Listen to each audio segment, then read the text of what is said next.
같은 서울대학교 사회학과의 이재열입니다. 플랫폼 사회의 가장 토대가 되는 것이 데이터라고 볼 수가 있을 텐데요. 그래서 저는 오늘 데이터 주권과 기초 플랫폼의 역할이라고 하는 주제 하에 데이터가 어떻게 새로운 가치를 만들어내는지, 그리고 데이터의 모델이 어떤 것들이 있는지, 그다음에 기축 플랫폼으로 자리 잡은 G2, 미국, 중국 중심의 G2 국가 사이에서 한국이 어떻게 제3의 길을 찾아 나갈 수 있을지, 거기와 관련된 거버넌스나 데이터 주권의 문제에 대해서 말씀을 드리려고 합니다. 데이터는 크게 한 세 가지 정도의 유형의 데이터들 얘기를 하는데, 대개 뭔가 어디인가에 가입을 하면 이용자들이 남기는 프로필 같은 자발적인 데이터도 있고요.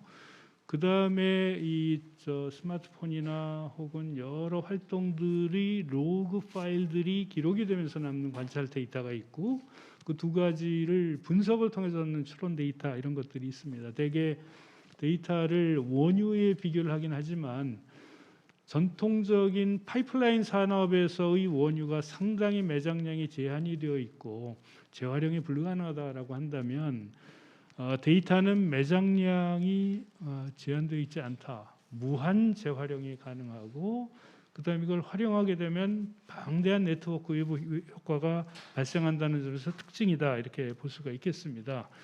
그리고 특히 이제 외부 효과라고 하는 것은 이용자의 숫자가 늘어날수록 훨씬 더 누적적으로 효과가 증가하고 모두에게 편익을 가져다주는, 그러다 보니까 플랫폼 자체가 가지는 일종의 자연 독점의 효과를 사용자들과 공유하는 측면이 있고요. 또 다양한 간접 네트워크 효과도 발생을 시키게 됩니다. 그러다 보니까 특히 초국적 네트워크에서의 외부 효과가 매우 중요해지는데, 이렇게 글로벌하게 확장될 수 있는 플랫폼 외부 효과를 발휘하는 것을 우리는 기축 플랫폼이다, 이렇게 얘기를 하고요.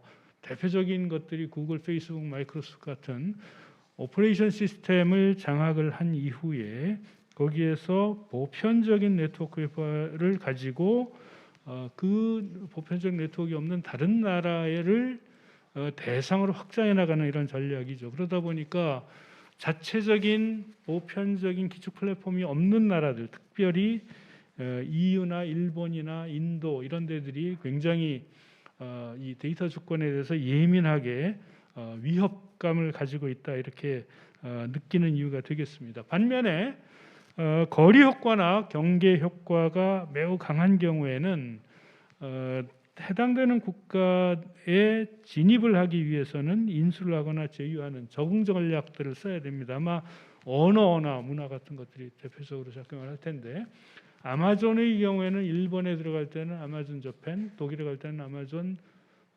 저머니, 이렇게 해서 기업을 만들어서 들어가고 있고, 모빌리티 산업의 경우에도 지역 효과가 매우 강하게 나타나는 걸 알 수가 있습니다. 그래서 네트워크 외부 효과를 일국적 효과와 초국적 효과로 이렇게 나누었을 때 매우 다양한 방식으로 진입 방식, 국제화 전략, 해외 시장의 선택 기준, 철수 가능성 등등이 다르게 나타나고 있습니다. 그래서 배달이나 아까 말씀드린 모빌리티와 관련된 것들이 주로 일국적인 플랫폼으로 발전을 한다면, 초국적인 플랫폼으로 발전을 하는 나라들에서 훨씬 더 많은 글로벌한 이슈들이 생겨나고 글로벌 불평등의 문제가 생겨난다, 이렇게 볼 수가 있겠습니다. 데이터 거버넌스는 이 데이터를 수집, 활용하는 절차, 역할, 표준 등을 총칭하는데, 누가 수집하고 어떻게 어느 기준으로 활용하는지의 이슈들이 다 연결이 되어 있는데, 따지고 보면 단지 이 경제학적인 문제만이 아니라 정치적인 많은 이슈들을 포괄하고 있다, 이렇게 볼 수가 있겠습니다.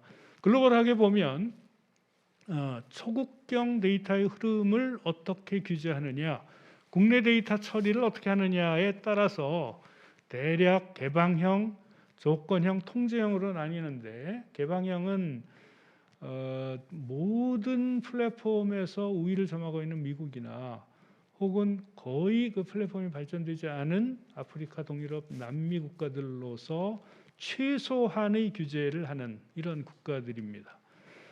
반대로 극단에 있는 것이 통제형인데 국내나 혹은 국제 이 흐름의 모든 것을 철저하게 제한을 하는 이런 나라가 통제형 국가로서 중국, 러시아 등이 해당이 되고요. 그 나머지 유럽, 한국, 일본, 인도 등이 조건형입니다. 사전 조건을 충족을 시켜야 데이터가 넘어갈 수가 있고요. 그다음에 국내에서는 상당히 많은 정도의 동의 항목들을 가지고 규제를 하는 이런 나라들입니다. 그 통제형의 가장 대표적인 사례가 중국일 텐데 아마 다음에 발표하실 박우 교수님께서 훨씬 더 자세하게 말씀하실 거기 때문에 저는 간단히 넘어가겠습니다. 중국은 철저한 만리장성을 쌓고 재무, 신용, 지도, 출판, 문헌, 게임 등등 모든 데이터들이 중국의 국경 내에만 아카이빙이 되도록 하는 이런 철저한 전략을 택하고 있습니다. 미중 간에 엄청난 영향력을 발휘를 하고 있는 것은 사실 각 국가별로 탑 20 사이트, 이게 알렉사에서 모은 건데요. 여기 보시면 미국은 완벽하게 미국 사이트들이 랭킹을 다 차지하고 있고요. 중국은 완전히 중국 사이트들입니다. 어떻게 보면 G2 시대의 헤게모니가 양분돼 있다는 걸 가장 잘 보여주는 것이 아닐까 싶은데 문제는 다른 나라들이죠. 왜 그러냐면 전 세계 인구의 절반은 아직 인터넷에 접속을 못하고 있고 특히 개도국의 경우에는 20%만이 접속을 하고 있습니다. 그러다 보니까 미중을 뺀 많은 나라들, 여기에서 보면 일본의 경우에는 자체 플랫폼이 아주 최소라고 하는 걸 볼 수가 있고요. 독일도 비슷합니다. 유일한 예외가 한국입니다. 한국은 1위는 구글이지만 네이버가 2위를 하고 있고 다음이 4위, 카카오가 6위 뭐 등등 이렇게 해서 안방을 다 내주지 않은 유일한 나라라고 하는 이런 특징을 가지고 있습니다. 미중 간의 플랫폼 경제는 상당히 유사한 외양을 가지고 있으면서도 내막은 굉장히 다릅니다. 미국은 어떻게 보면 자연스러운 발전을 통해서 이루어지는 시장이라고 하는 특징을 가지고 있고 많은 경쟁을 통해서 수직 계열화하는 특징들을 가지고 있다면 중국은 국가의 용인이나 방임 하에서 비즈니스 그룹으로 묶일 수 있도록 그래서 그동안은 독점을 국가에서 허용하는 방식으로 갔는데 최근에 들어서 이제 양상은 조금씩 달라지는 이런 특징을 보여주고 있습니다.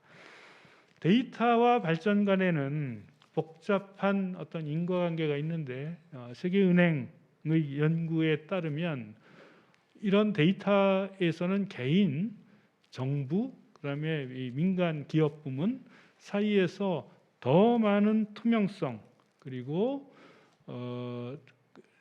더 나은 접근 가능성, 그다음에 더 많은 활용 가능성들을 높이게 되면 기업은 더 많은 생산을 할 수가 있고 정부는 더 많은 정책을 나올 수가 있고 개인들은 투명성과 책임성을 높일 수 있는데 이게 잘못될 경우에는 시장 내에서의 불평등이나 독점의 문제, 정치적으로는 감시나 통제, 개인적으로는 범죄의 오용이 될 수 있는 이런 문제들을 가지고 있습니다. 그래서 결국은 모범적인 데이터 거버넌스를 만드는 것이 앞으로 미래 플랫폼 사회로 가는데 굉장히 중요하고요.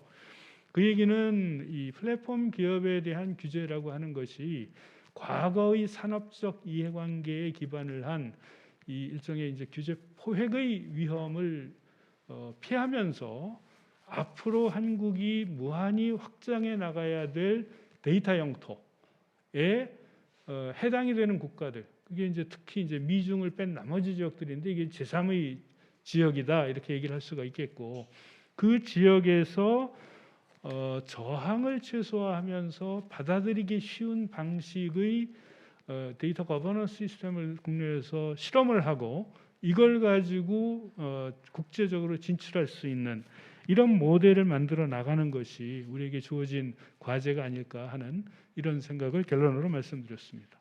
고맙습니다.